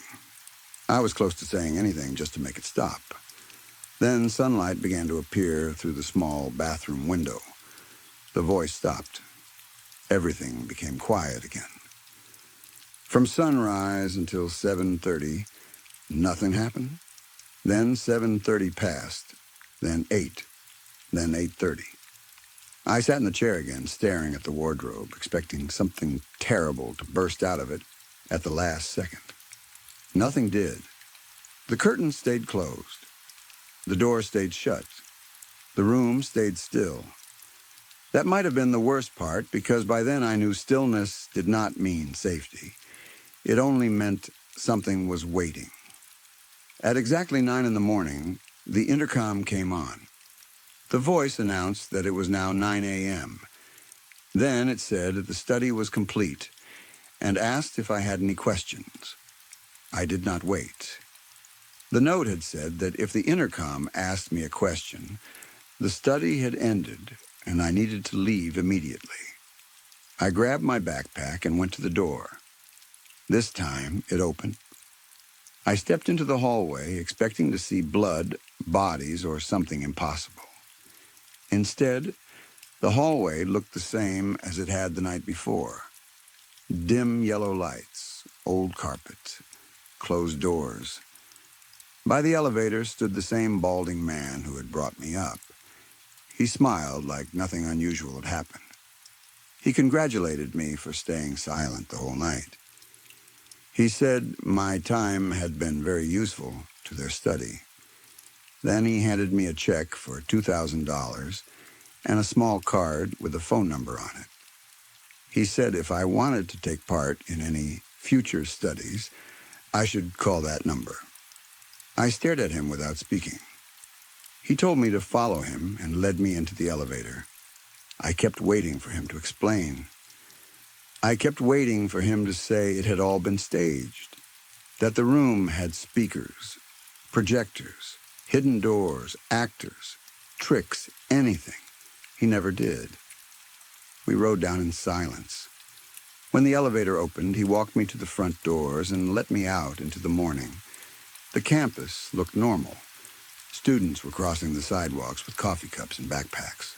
Someone laughed near the library. A bike bell rang. The sky was pale and clear. It felt impossible that the world could look so ordinary after what had happened. I did not go to class that day. I went back to my dorm, packed a bag, and called my dad. I told him I needed to come home for a while. I did not tell him everything. I do not think I could have explained it if I tried. I'm even thinking about transferring schools. I do not know how I can go back there now. I do not know how I can walk past the psychology building, or Garner, or any bulletin board on campus without wondering what else they are doing behind closed doors. I have not spoken much since that night. At first, I told myself it was because I was shaken. Then I realized it was more than that. I am afraid something will hear me. I am afraid silence is not empty. I am afraid that when nobody speaks, something else starts listening. I am writing this late at night from my old bedroom at my dad's house. The check is still in my backpack. I have not cashed it. The business card is on my desk, face down, because I do not like looking at the number. My room is quiet except for the clock beside my bed. A few seconds ago, the clock hit 3:07. As it did, a cold mechanical voice filled my room. It said it was now 3:07 a.m. Story 4. I'm awake, but only barely.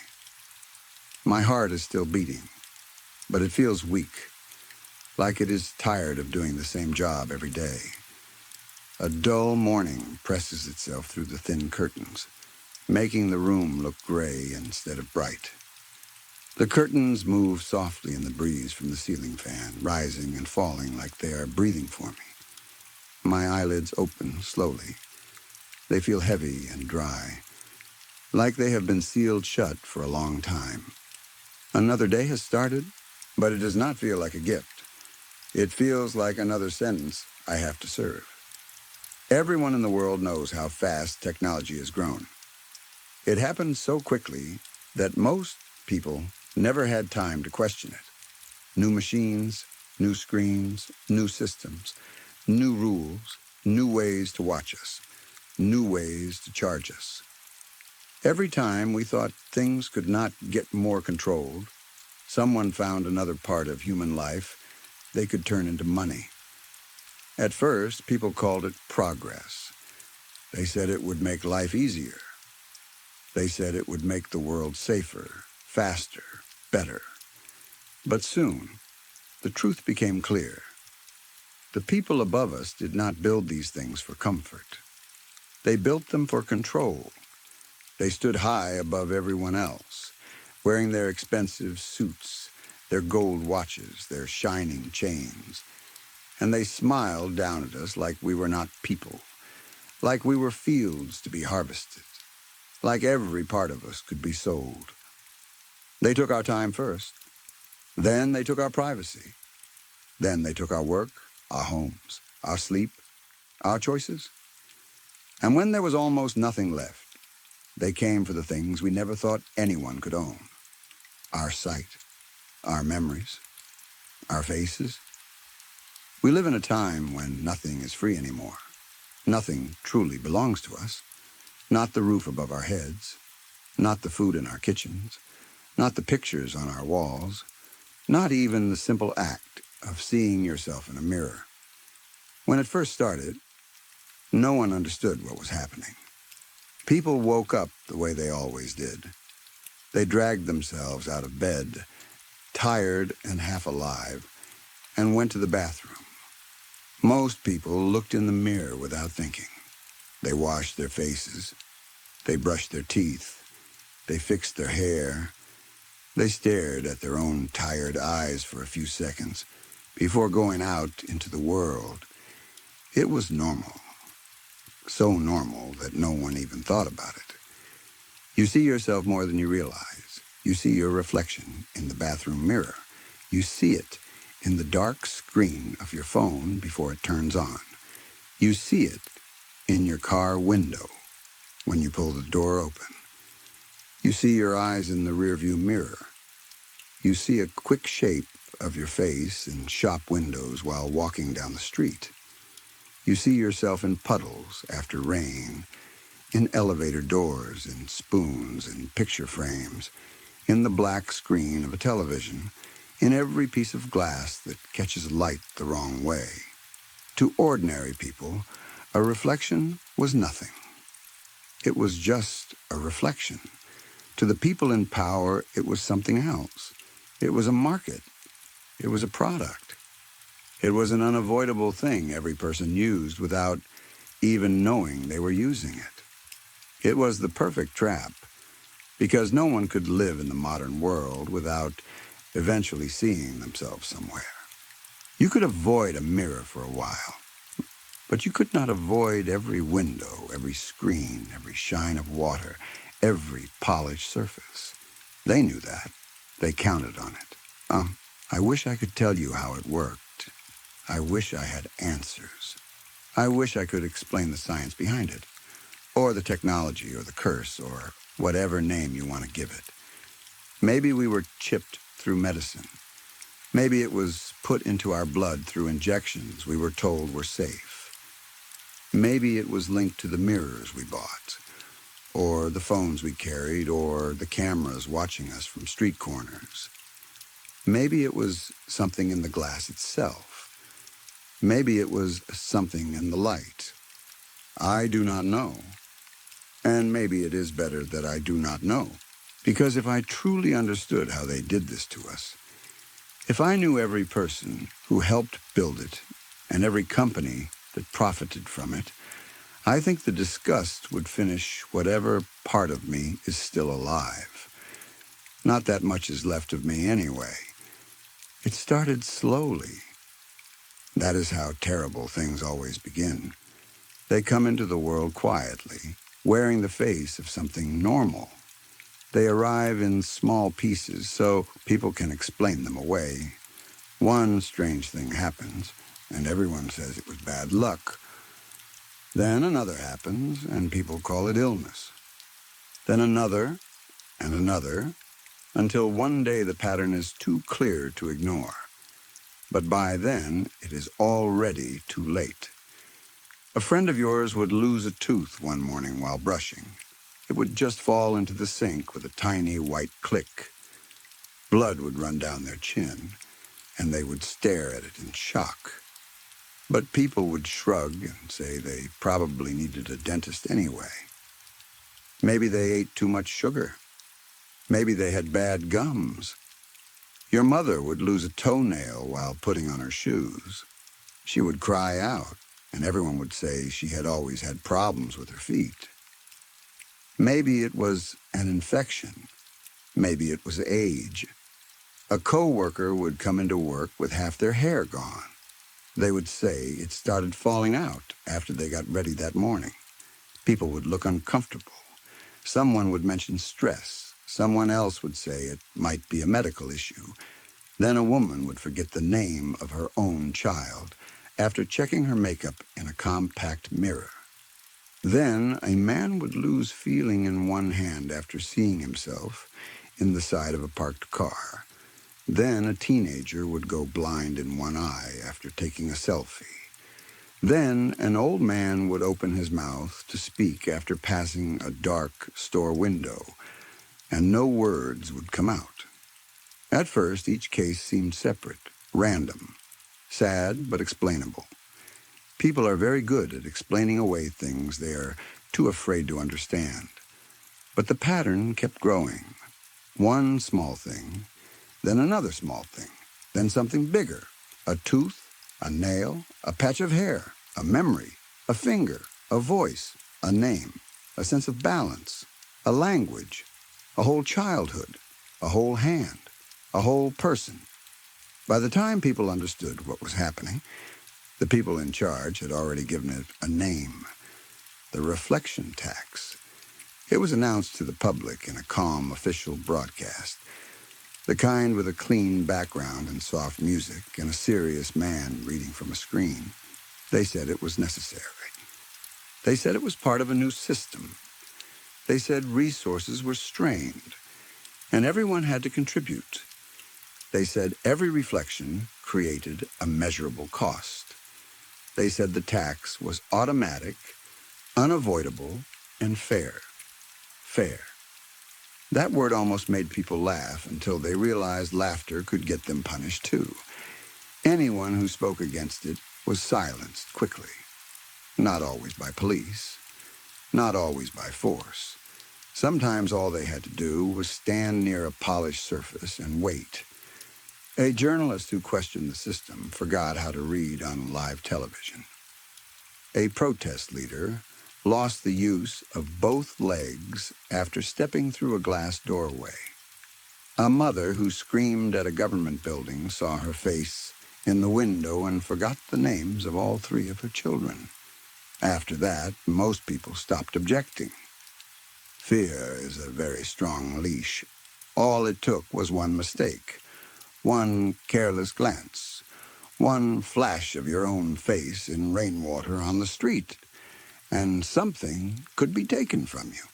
You never knew what it would be. You never knew how much. You never knew if it would be something small or something that made life impossible. A question often sits in my head and will not leave. What happens when there is nothing left to take? A human body can only lose so much before it stops being a body. A mind can only lose so much before it becomes an empty room. If everyone is broken, silent, blind, starving, crawling through life, then who is left to pay? Who is left to work?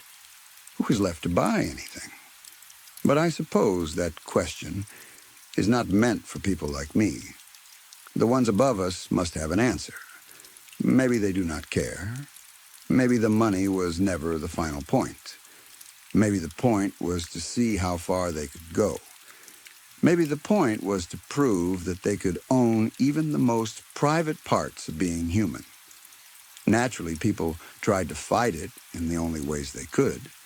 They ripped mirrors from bathroom walls. They covered glass with tape, cloth, cardboard, paint, anything they could find.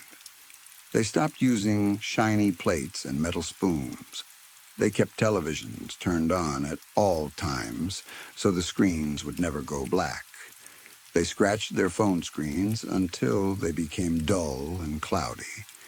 They walked with their heads down. They avoided windows. They wore dark hoods outside. Some people refused to leave their homes at all. For a short time, people believed they could survive by being careful. But there was always a way to slip. A spoon left on a counter, a dark oven door, a car window across the street, a drop of water on a table, a picture frame, a child's toy, someone else's glasses.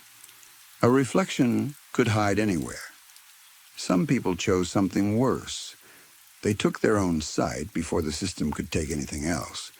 They said blindness was better than waking up each day wondering what part of them would be removed next. I understood why they did it. I still understand. But I have never been brave enough to make that choice, so I keep seeing. And because I keep seeing, I keep losing. I have watched the people I know become smaller. I have watched strangers fall apart in public. I have watched people I think I loved turn into pieces of themselves. I say think because I cannot trust my memories anymore. Love is hard to hold when parts of your mind have been carved out and taken from you. Sometimes I look at someone and feel pain in my chest, but I do not know their name. Sometimes I find an object in my home and cry because I know it meant something once, but the meaning is gone. That is one of the cruelest parts. They do not only take from your body, they take from the invisible places too. You might lose a finger and everyone can see it. You might lose teeth and your mouth will show the gap. But memories disappear quietly. No blood, no scream. Just an empty space where a person, a place, or a feeling used to be. You know something is missing, but you do not know what. It is like standing in a house where a room has been walled off overnight. You can still feel the shape of it behind the wall, but you cannot get inside. I am tired of this hell. I am tired of pretending the sunlight is worth staying alive for. I am tired of waking up and acting like another day means hope. I am tired of trying to walk through a street without seeing a stranger collapse because their eyes shifted toward a glass door for less than a second. I am tired of seeing children with missing voices pulling at the sleeves of parents who no longer remember how to comfort them. I am tired of watching families move through the world like broken dolls, holding hands because they are afraid one of them will forget the way home. I am tired of the silence, not natural silence, not peace. This is the silence of people who have lost their voices or lost the courage to use them. The silence of a city holding its breath. The silence after someone screams and then forgets why. I am sick. I am sick of all of it. My heart hurts in a way that feels physical, like something inside my chest is bleeding all the time.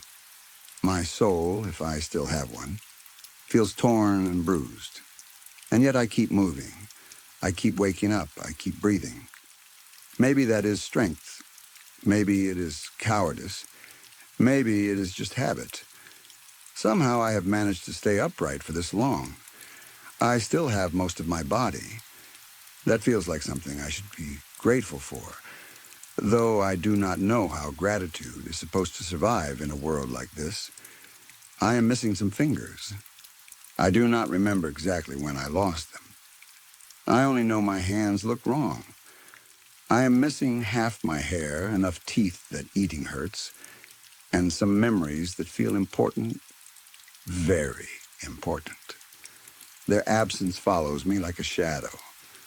There's a constant ache in my chest, a deep nagging feeling that I should know something, someone, a place, a promise, a mistake. It is there all the time, but when I reach for it, my mind finds nothing. This morning, I wake with the ceiling fan pushing cold air across my legs.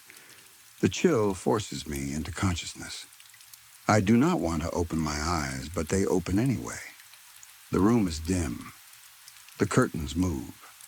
The light outside is weak and gray. For a few seconds, I do not move. Then I try to sit up. Pain cracks through my body. My joints feel old. My muscles feel thin. I shift my arm, and something catches my eye. A ring. It sits on my finger, dull silver, loose against the skin.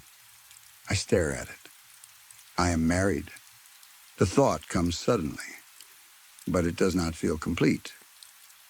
I am married? I lift my hand closer, trying to remember. The ring feels familiar and strange at the same time. My heart begins to beat faster. There is pressure behind my eyes. I should know who gave it to me. I should know their face. I should know their voice. I should know whether they are alive. I turn the ring slightly. Then I see it. My own bloodshot eyes stare back at me in the curved silver surface. The reflection is tiny, bent and twisted, but it is enough. Dread floods through me. I pull my hand away, but it is already too late. I wait for the tax. That is what we all do now. We wait to find out what will be taken. At first, nothing seems different. No finger falls away. No tooth drops onto the blanket. My legs still move. My vision remains. I can still think. At least I believe I can. But then I feel the ache in my chest change. It becomes emptier. I look at the ring again, not at the shine this time, but at the band itself. I know it means marriage. I know it means someone loved me once, or I loved someone. But the feeling behind it has been cut thinner. A name was there. I am sure a name was there. Maybe I had it when I woke up. Maybe I had it yesterday. Maybe I have been losing the same person, piece by piece, for months. Whoever I am married to is not here. And the worst part is that I do not know if I should be looking for them, mourning them, or hiding from them. I get out of bed slowly. The house around me feels like a skeleton. It has the shape of a home, but none of the warmth. The walls are bare in places where mirrors or pictures may have been removed. The windows are covered with layers of cloth and tape, leaving the rooms dim and stale. Dust sits on everything. The air smells old, like no one has opened the doors in a long time. My feet touch the floor, and the cold bites my toes. I walk carefully through the hallway. Every step makes me feel weaker. The walls are only half familiar. Some part of me knows this place. Another part is frightened by it. I pass a doorway and stop, trying to remember what room is inside. Bedroom, office, a child's room, storage. The answer does not come. My body trembles. I sit down where I am standing because I cannot keep going. For a while, I just look down at myself. My clothes hang loose. My hands are thin. My missing fingers make my palms look like broken tools. I do not remember how I became this way. I do not remember the last time I ate. The thought arrives slowly, like it has traveled from far away. I should eat. My stomach tightens as soon as I think it. Hunger wakes up inside me, sharp and painful. My throat is dry. My tongue feels swollen. I try to swallow, but there is almost no spit in my mouth. I need food. I need water. Standing again feels impossible, so I crawl. The floor is hard under my knees. My hands slide over dust and cold wood. Each movement makes my bones ache. But I keep going because the hunger is stronger than the pain. The kitchen is not far, but it feels like a journey through a ruined world. I pull myself past covered windows, past stacks of old books, past clothing left in piles like someone once meant to fold them and never returned. The kitchen is dim. The cabinets are open. Some are empty. Some are filled with things I cannot use or do not understand. I reach up and pull myself against the counter. My legs shake under me. There's a bottle of water. Not food, but still precious. My hand closes around it so tightly that my knuckles hurt. I twist the cap off with difficulty. The sound of cracking plastic almost makes me cry. I bring the bottle to my face. Then I try to open my mouth. Nothing happens. At first, I think I am too weak. I try again. My jaw strains, but my lips do not part. They feel sealed. Not dry, not stuck from sleep, but joined together as if skin has grown over the opening. A cold terror spreads through me. I drop the bottle. Water spills across the floor, shining in the dim light. I stagger backward, but there is nowhere to go. My fingers claw at my face. My lips are gone. Or not gone. Changed. Smooth shut. The place where my mouth should open is sealed tight, soft and horrible under my fingers. I try to scream. Only a trapped sound pushes through my throat. Tears spill down my cheeks. They run over skin that feels wrong. I dig my nails at the place where my lips used to be. Pain flashes hot and bright. I tear at myself, desperate to open a space, desperate for air, for water, for anything. Blood slicks my fingers, but my mouth does not open. I cannot drink. I cannot eat. I cannot speak. The reflection tax has taken my mouth. Maybe it happened from the ring. Maybe it happened before, and I only noticed now. Maybe I woke up already ruined, and my mind needed time to understand. It does not matter. The result is the same. I am hungry. I am thirsty. I am trapped inside a body that is still being stolen. Why did you take my memory? I think. Why did you take my voice? Why did you take the names of people I loved? Why did you take my mouth? Why did you take me? I stumble through the house in panic, grabbing anything that might keep me upright, a chair, a shelf, the edge of a table. My breath comes hard through my nose, too fast, too thin. The spilled water spreads across the kitchen floor behind me, and I refuse to look at it because I know what water can do. Even a puddle can hold a reflection. Even a small shine can take another piece. I move through the rooms like a ghost haunting its own life. There are pictures on one wall, but most of the glass has been covered with paper. One frame has cracked, and I can see shapes under the tape. Faces. A family, maybe. I want to rip the covering away. I want to know who they are. I want to know if one of them is the person who gave me the ring. But I am terrified of the glass beneath it. I cannot risk seeing myself again. There are clothes in a closet that do not all look like mine.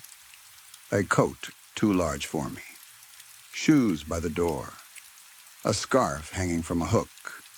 I touch the scarf and feel that hollow ache in my chest again.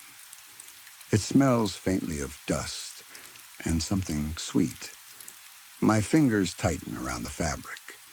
For 1 second, I almost remember a laugh. Then it is gone. I press the scarf against my face and make a broken sound through my sealed mouth. Books sit on shelves, collecting dust. Some have notes in them. Some pages are marked. I wonder if I used to read them. I wonder if the person who lived here with me loved them. I wonder if we sat in this room together once, while the world outside was still normal. Maybe we made plans. Maybe we talked about leaving. Maybe we promised we would survive. I do not know. I am turning into nothing before my own eyes. What used to be a full person is now only a stain, a body with missing parts, a mind full of holes, a soul being scraped thinner every day by people who will never know my name. Or maybe they know it better than I do. The room begins to tilt. I sink to the floor. My body curls against the cold boards. Pain moves through me in slow waves. The hunger is still there, but it feels distant now, like it belongs to someone else. The thirst burns in my throat. My sealed mouth pulses with pain. I breathe through my nose and listen to the fan turning in the bedroom. Round and round, round and round. Another day is bleeding through the curtains. I do not know how long I lie there. Time does not feel real anymore. Maybe minutes pass, maybe hours. Maybe I sleep. Maybe I only close my eyes and fall into the dark place where memory should be. When my eyelids peel open again, I am on the floor. The walls around me are unfamiliar. My body hurts. The ceiling fan turns above me, moving the curtains with a soft, steady breath. Gray light fills the room. I stare at it and try to understand where I am. I do not know. I do not know who I am. I do not know why I am here. There is a ring on my finger, but I do not know what it means. My hands look wrong. My face feels wrong. My chest aches like something has been taken from it, but I cannot remember what. I try to speak, but no words come. I do not know why you are listening to these thoughts. I do not even know if they belong to me.